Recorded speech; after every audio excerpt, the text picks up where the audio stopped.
क्या हो अगर पैसों के बस 5 ऐसे नियम पता चल जाएं जो किसी के भी फाइनेंशियल फ्यूचर को पूरी तरह से बदल सकते हैं। आज हम उन्हीं 5 दमदार नियमों को समझने वाले हैं जिन्हें अपनाकर कोई भी सच में अपनी फाइनेंशियल सक्सेस की नींव रख सकता है। ये एक बहुत ही आम परेशानी है ना, कि इनकम तो साल दर साल बढ़ रही है लेकिन फिर भी वो अमीर वाली फीलिंग नहीं आती। पैसा आता है और कब चला जाता है पता ही नहीं चलता। तो सवाल ये है कि आखिर ऐसा होता क्यों है? देखिए, इसका राज सिर्फ इनकम में नहीं बल्कि माइंडसेट में छिपा है। असली दौलत बनाने की चाबी ज्यादा कमाना नहीं है, बल्कि पैसे के बारे में सोचने का जो तरीका है ना, उसे बदलना है। तो चलिए फटाफट देखते हैं कि आज हम क्या क्या समझने वाले हैं। हम दौलत के असली मतलब से शुरू करेंगे, फिर नेटवर्थ के रूल को समझेंगे, उसके बाद सीखेंगे कि पैसों को कंट्रोल कैसे करें, उन्हें अपने लिए काम पर कैसे लगाएं और आखिर में इस रास्ते पर पहला कदम कैसे उठाना है। तो चलिए सबसे पहले और सबसे जरूरी सवाल से शुरू करते हैं। दौलत का असली पैमाना मतलब रियल मेजर है क्या? और दौलत के असली पैमाने को समझने के लिए ही आता है हमारा पहला नियम, जो पैसे को देखने का पूरा नजरिया ही बदल देगा।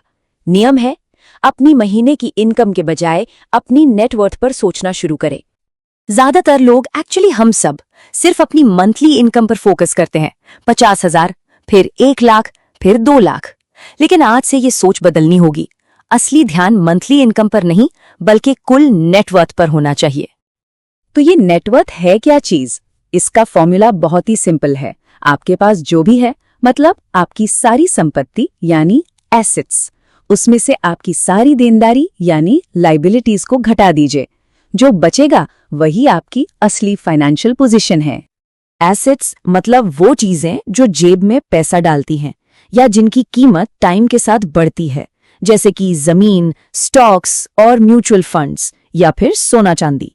ये वो इन्वेस्टमेंट्स हैं जो दौलत को बढ़ाते हैं। और दूसरी तरफ है लायबिलिटीज, जो जेब से पैसा निकालती हैं। पर्सनल लोन, कार या फोन की ईएमआई और क्रेडिट कार्ड का कर्ज, ये सब आपकी मेहनत की कमाई को कम करते हैं और नेटवर्थ को नीचे खींचते हैं। इस बात को हमेशा याद रखना जरूरी है। मंथली इनकम से सिर्फ खर्चे चलते हैं, बिल भरे जाते हैं। असली अमीर इंसान अपनी नेटवर्थ की वजह से बनता है। आज एलन मस्क या मुकेश अंबानी अमीर हैं तो सिर्फ अपनी सैलरी की वजह से नहीं, बल्कि उनके पास जो एसेट्स हैं, जो शेयर्स हैं, उनकी बढ़ती कीमत की वजह से हैं।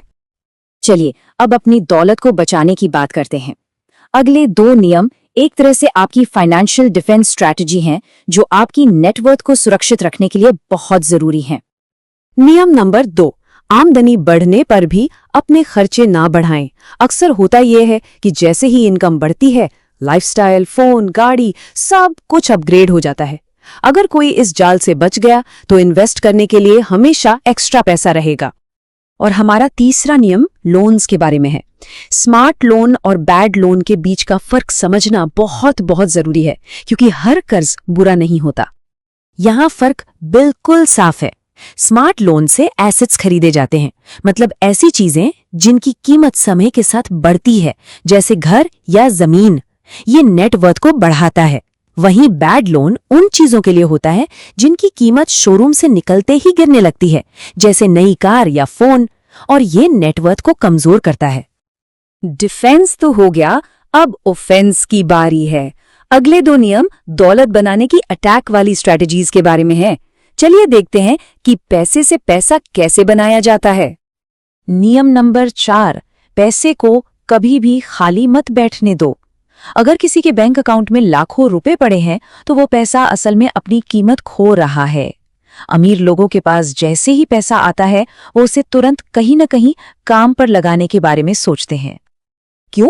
क्योंकि पैसे पर इन्फ्लेशन नाम की एक अदृश्य जंग लग जाती है।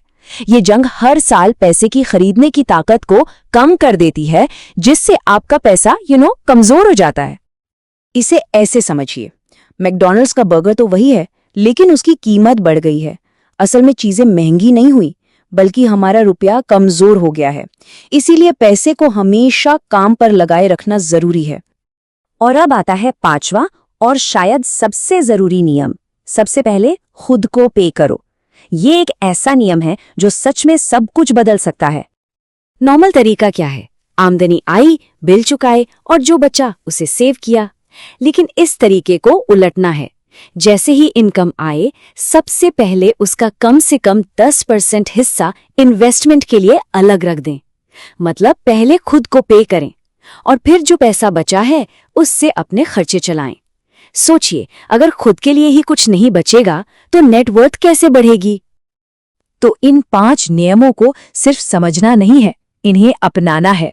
दौलत की राह पर चलने की शुरुआत यहीं से, अभी से होती है। चलिए इन 5 पावरफुल स्टेप्स को एक बार फिर से याद करते हैं। तो ये है वो 5 नियम। पहला, सिर्फ आमदनी पर नहीं, नेटवर्थ पर फोकस करें। दूसरा, अपनी आमदनी से कम में जिएं। तीसरा, बढ़ती संपत्ति के लिए स्मार्ट लोन का इस्तेमाल करें। चौथा, इन्फ्लेशन से लड़ने के लिए पैसे को काम पर लगाएं। और पांचवा, हमेशा सबसे पहले खुद को पे करें। तो अब सवाल सिर्फ एक है, इन 5 नियमों में से वो कौन सा एक नियम है जिसे आज अपनी जिंदगी में लागू किया जाए? पहला कदम क्या होगा?